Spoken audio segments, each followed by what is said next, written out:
हम लाते हैं top news, आपके फेवरेट टॉक शोज और अनलिमिटेड एंटरटेनमेंट सिर्फ YouTube पर।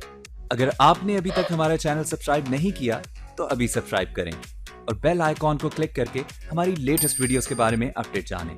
सब्सक्राइब कीजिए और हम आपको लिए चलेंगे आपकी फेवरेट वीडियो की तरफ। I was in my comfort zone. I was doing just enough to get by. I was working on a job. They paid me just enough to keep me from quitting, and I worked just hard enough to keep from getting fired. How many know people like that? Blink your eyes if you understand what I'm talking about. I was parked. I knew I could do more.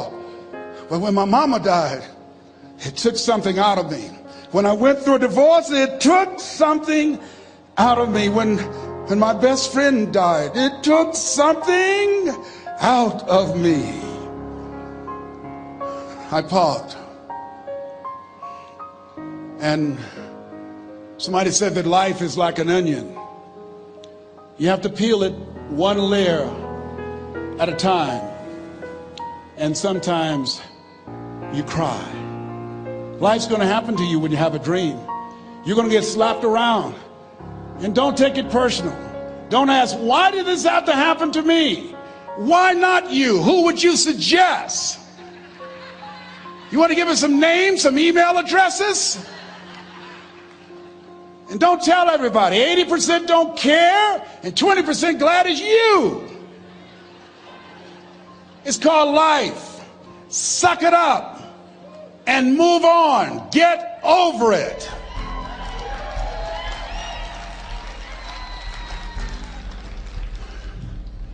It happens to everybody. Here's the other thing: as you look at your goals and look at your dreams, when you're going through some stuff, repeat out to me, please. When things go wrong, don't go with them. Yes, write that down. When things go wrong, don't go with them. When you're working on a business deal, you're counting on some money. Someone said you will get the loan and it falls through. You have an event and the people that you thought would be there and support you, they don't come through. Or someone turns against you, or you get ripped off. It's going to happen to you. Happened to me. Someone stole all my products, my database, over 180,000 names and addresses. It's not personal. It's going to happen to everybody. It does.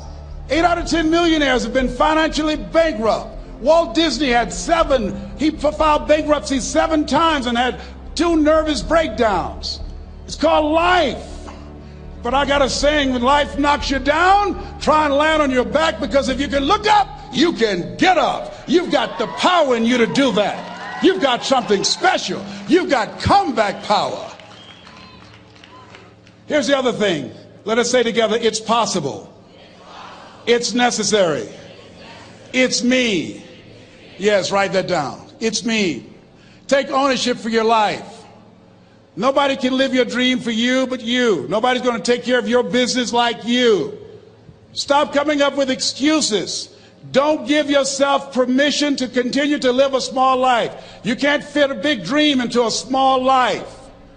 Give yourself permission to go for it, to test yourself, to challenge yourself, to live full.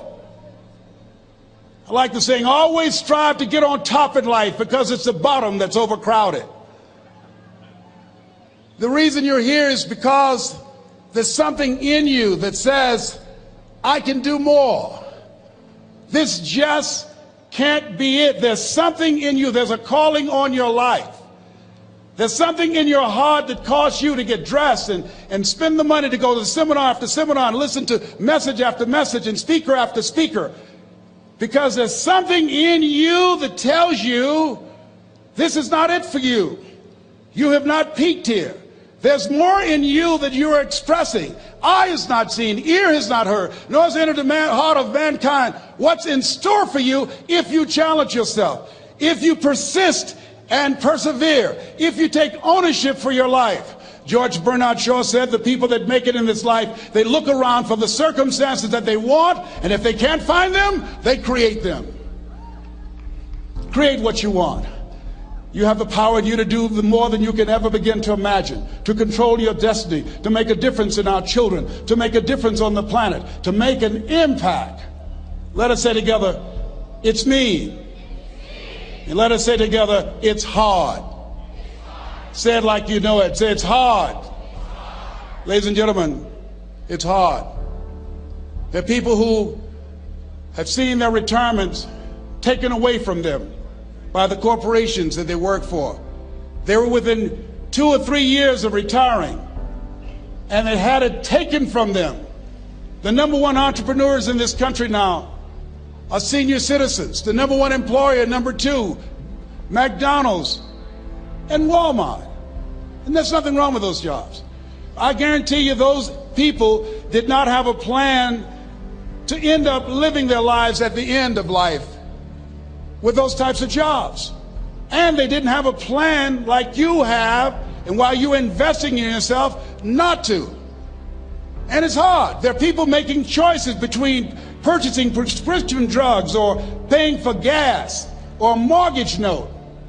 It's hard when you're working on a job for 20 years, 30 years, give them some good years, and then they come in and tell you, we've downsized. In other words, you're fired.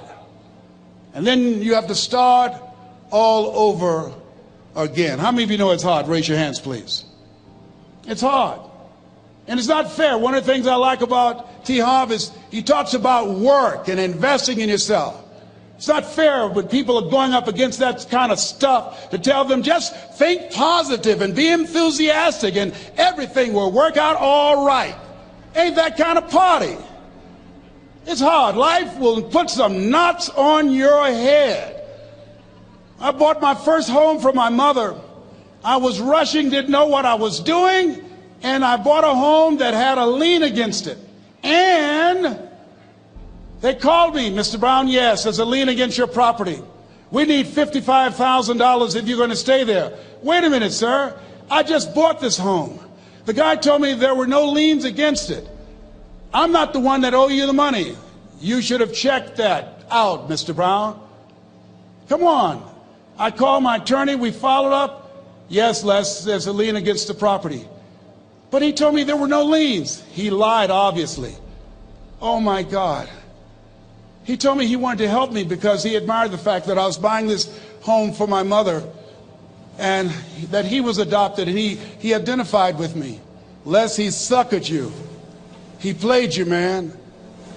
So what? Well, would they take payment arrangements? What about $5,000 a month? They want all the money, Les. They want all the money, or you're going to have to get out. The house is going up for sheriff's sale. Do you have it? No, I don't have it. Can they give me some time? Tell them to give me 3 months, please. Give me 3 months. My mother's in her 70s, man. She has a bad heart. Don't do this to me. This is my dream. Don't do this, man. Please, let me talk to them. Les, I'm talking to their attorney. They don't want to talk to you. I've got to talk to their attorneys. Do you have the money? No. Will they give me 3 months? No. What about 2 months? No, Les. They want the money in 7 days. Oh, my God. Let me call you back. I'm not sure. And I walked the floors thinking, God, how could this happen to me? I got to figure this out. I got to figure this out. And it seemed like the days were just ticking off. Thursday, I had to call them and let them know. They called me, Les, do you have the money? No, I don't. Friday, you have to leave. The sheriff will be there. You're going to have to leave, Les. They're going to take my house. What about my down payment? You lost it, Les. You lost it. Okay. I got to go. Yes. I prayed, Lord, please, if you show me that you're real, if you're really real, you think Paul worked for you, you haven't seen anything. Don't let me lose this house and watch what I'll do for you. I was trying to cut a deal. Have you ever tried to cut a deal? It's amazing how spiritual you get when you get in trouble. You know what I mean? When I was diagnosed with prostate cancer, I was going to bed with the Bible and the Holy Quran and Science of Mind and Joel Goldsmith, everything I could find. I was paying to Jesus, Yahweh, Melchizedek, everybody. I was calling on everybody. It's amazing. And here I was walking the floor, 3 o'clock in the morning, and I had to go and wake my mother up. I got on my knees and I said, Mama, I said, I need you to wake up. She said, what's wrong, Leslie? I can hear you walking back and forth. I'm not asleep, son. I said, there's something I need to tell you. She said, your eyes are red. Why are your eyes red? Because I feel so stupid now. Why? We got to move tomorrow. Why, Leslie? There's a lien against the property and they want $55,000 and I don't have it. And we're going to be set out tomorrow. We have to go back to Liberty City. So she said, it's okay. I don't like this house anyhow. I said, why? She said, because of my arthritic knees, it hurts my knees when I go up the steps. I said, and why didn't you tell me? Because you were so happy. I just said it because you were happy. I'll live in a shack with you, boy. I love you. It's not the house. I love you. I love all my children. I said, thank you, Mama. Thank you. And the next day when we were in the truck going back to Liberty City and we pulled down 68th Terrace, the neighbors came out and said, wow, Mamie, y'all coming back?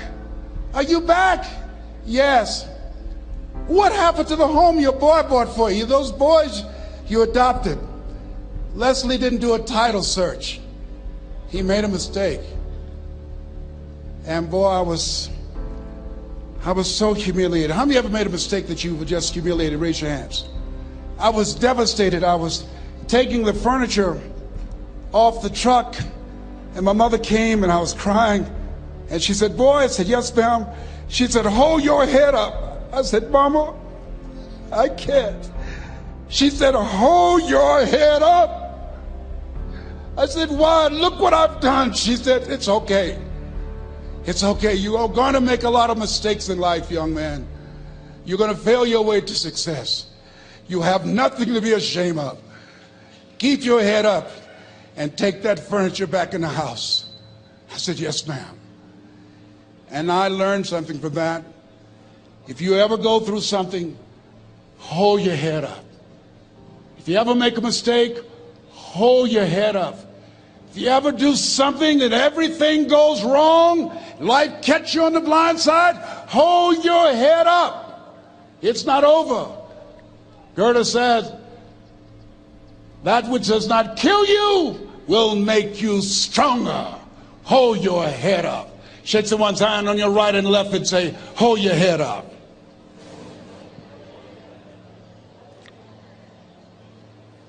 Here's something else, ladies and gentlemen. Repeat after me, please. You got to be hungry. Everybody together, you got to be hungry. I'll never forget Mr. Washington said, Mr. Brown, yes, sir. What do you want to do with your life, young man? I said, sir, I want to be a disc jockey. He said, Mr. Brown? I said, yes, sir. He said, you got to be hungry. I said, what do you mean by that? He said, people that are hungry are willing to do the things today others won't do in order to have the things tomorrow others won't have. People that are hungry are willing to invest in themselves. People that are hungry will go to seminars and workshops. People that are hungry are always searching, always seeking higher ground. So how do you want to make it? I said, I want to be a disc jockey. He says, good. Here's what to do. He said, I want you to read 10 to 15 pages of something positive every day. He said, you don't get in life what you want, you get in life what you are. You must program yourself to success. He said, I want you to listen to Earl Nightingale and Zig Ziglar. Listen, faith comes by hearing and hearing and hearing. He said, I want you to change your relationships. And I don't want you to ever lose your hunger. I said, what do you mean by that? He said, people that are hungry are unstoppable. People that are hungry are no matter what people. They make it happen no matter what. He said, I want you to listen to Paul Harvey. Who is he? He's the world's greatest communicator. Success leaves clues, young man. Always listen and follow people who are doing what it is you want to do at the level you want to do it and learn from them. I told T. Hobb when we were standing by the stage, I said, hey man, I want to work more with you. I want you to coach me. I want to learn from you. See, I found you're never too old to learn and you're never too young to teach. Always have a thirst for learning. So I listened to Paul Harvey every day on the radio. While in school, I would go out and listen in his car. He gave me his keys. I was working to develop myself.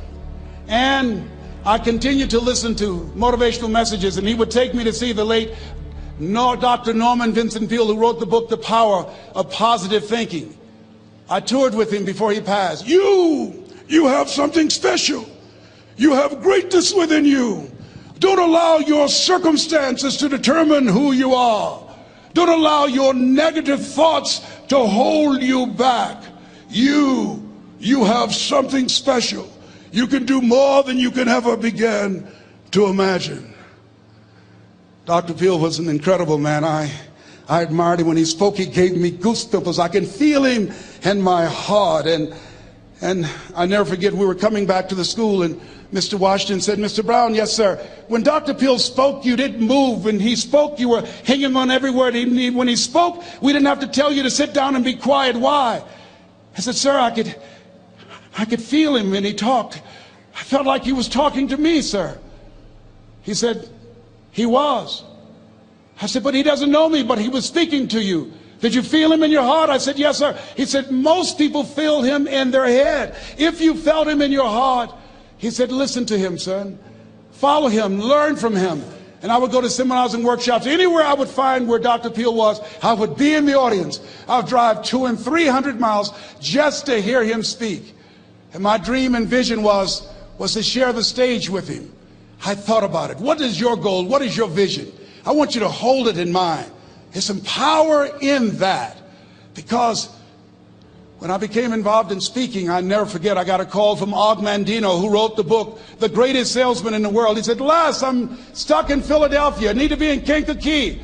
Dr. Norman Vincent Peale is appearing. I can't make it. I heard you're in Chicago. I said, yes, I am.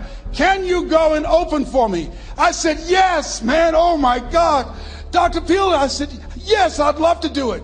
And I went there and I came. I said, hi, I'm Les Brown. He said, you're not the band of renown? I said, no, I'm Mrs. Mamie Brown's baby boy. I'm here to speak.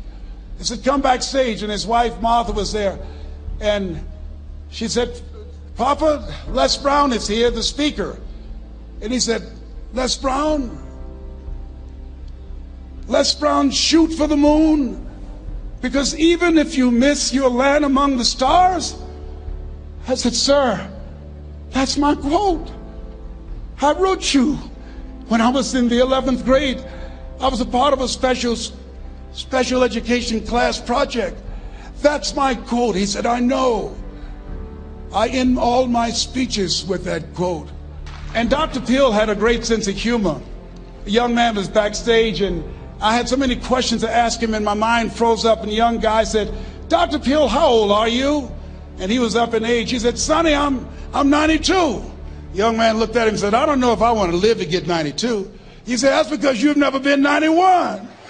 So I did the things that Mr. Washington suggested. I listened to motivational tapes on a regular basis. I would go to seminars and workshops whenever Zig Ziglar and Dr. Dennis Waitley and Jim Rohn would come to town. And I said, sir, what do you want me to do now? He said, Mr. Brown, I've given you everything that I can give you. He said, develop your mind, put your money where your mouth is, continue to learn how to be an effective communicator, because once you open your mouth, you tell the world who you are. And always surround yourself with OQP, only quality people. So I went to apply for a job on Miami Beach. WMBM radio station. Milton Butterball Smith was the program director. Hello, Mr. Butterball. How are you, sir? My name is Les Brown, sir. I'd like to be a disc jockey. He said, young man, you have any journalism in your background? I said, oh, no, sir, I don't. You have any experience in broadcasting? I said, no, sir, but I practice all the time, sir. Let me audition for you, sir. Let me show you how good I am. All I need is a shot, sir. He says, no, we don't have any job for you. How many ever been rejected? Raise your hands, please. I was devastated. I went back and I told Mr. Washington, I said, Mr. Washington, they said no. He said, don't take it personally. Most people are so negative, they have to say no 7 times before they say yes. He said, you got to be hungry. Know your vitamin. Go back again. I said, yes, sir. Hello, Mr. Butterball. How are you, sir? My name is Les Brown, sir. I like to be a disc jockey. Young man, weren't you here yesterday? Yes, sir, I was. Didn't I tell you no yesterday? Yes, sir, you did. Then why are you back today? Well, sir, I didn't know whether or not somebody was laid off or somebody was fired, sir. Nobody was laid off or fired. Now, get on out of here. I came back the next day. Hello, Mr. Butterball. How are you, sir? My name is Les Brown, sir. I like to be a disc jockey. I know what your name is. Weren't you here the last 2 days? Yes, sir, I was. Didn't I tell you no the last 2 days? Yes, sir, you did. Why are you back? Oh, sir, I didn't know whether or not someone got sick or someone died, sir. No one got sick or died. No one was laid off or fired. Now, don't you come back here again. I came back the next day talking loud, looking happy like I was seeing him for the first time. I said, hello, Mr. Butterball, how are you? He looked at me with rage. He says, go get me some coffee. I said, yes, sir. My favorite book says the greatest among you will be your servant. How many of you are serious about your goals and dreams? Raise your hands. Very good. Write this down. Provide more service than you get paid for. Provide more service than you get paid for. I go to a lot of seminars and workshops. And one of the things I know about T. Harv Eckert, when I was sitting in the class with Robert Ruppel and all of the other presenters, they hold themselves to high standards and they provide more information than anybody else in the industry, bar none. They hold nothing back because their commitment is for your success. And when you hold yourself to high standards, write this down, impact drives income. That's why you're here. Because the training, the seminars, been making a difference in your life. If they did not have impact, 200 or 300 people would be here, if that amount. Impact drives income. So I became the errand boy for the disc jockeys. I would go get their lunch and their dinner, and I would bring it to them in the control room, and I'd watch them working the control boards, knowing my time will come. Write this down. I expect to reach my goal. Yes, you want to operate with a spirit of expectation. I expect to reach my goal. So I started preparing for the next position. Never forget one quote that I heard. As you look at your life, you look at your goals and dreams. It's better to be prepared for an opportunity and not have one than to have an opportunity and not be prepared. If you expect to reach your goal, prepare yourself now. And so then pretty soon, the guys at the station, they begin to take a liking to me. Write this down. Build relationships. As you're aware, people deal with people that they know, like, and trust. And so they would say, Leslie, yes, sir. Come here, yes. Come outside. Who did this? Oh, your car? Yes. Who cleaned my car? I did, sir. I would wax their cars on the weekend, inside and out. How much do you charge? Oh, nothing, sir. I just wanted to help out. I was providing more service than I got paid for. I was building relationships. They said, whoa, look here. Donna Ross and the Supremes are coming to town. The Four Tops and the Temptations. Here are my car keys. Pick them up for me. Take them to the Fontainebleau Hotel on Miami Beach. I said, yes, sir. I would drive them all over Miami Beach in their big, long Cadillacs. I didn't have any driver's license, but I was driving like I had some. Then one day, it was a Saturday afternoon. A disc jockey by the name of Rockin' Roger was drinking while he was on the air. It was a Saturday afternoon, and I was the only one there. Rockin' Roger got so drunk, he could not complete the show. He started slurring his words. He's about to fall off the chair. And there I was, looking at him through the control room window, walking back and forth, young, ready, and hungry. I was saying, drink, Rock, drink. Drink, Rock. I'd have gone and get him some more if he'd asked me to. Then pretty soon the phone rang. It was the general manager, and I answered the phone. I said, hello? He said, young boy, this is Mr. Klein. I said, I know. He said, Rock can't finish his program. I said, I know. He said, would you call one of the other DJs in? I said, yes, sir. I said to myself, he must be think I'm crazy. I called my mom and my girlfriend, Cassandra. I said, y'all come out on the front porch and turn up the radio. I'm about to come on the air.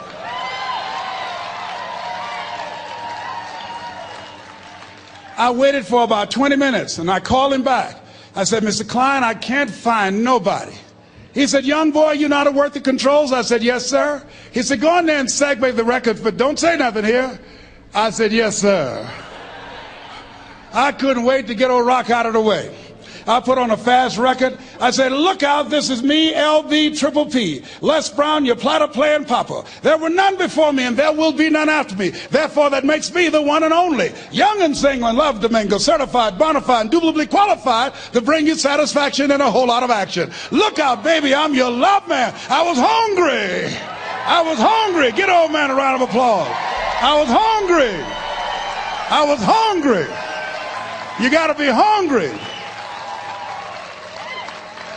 Shake someone's hand on your right and left all around you and say, you got to be hungry. You got to be hungry. To get those dreams out of your head and step into your greatness, you got to be hungry. To get those ideas, that talent, that gift out of your system, you got to be hungry. To get up off the canvas of life and understand what Willie Jolly meant, that a setback is a setup for a comeback. You got to be hungry.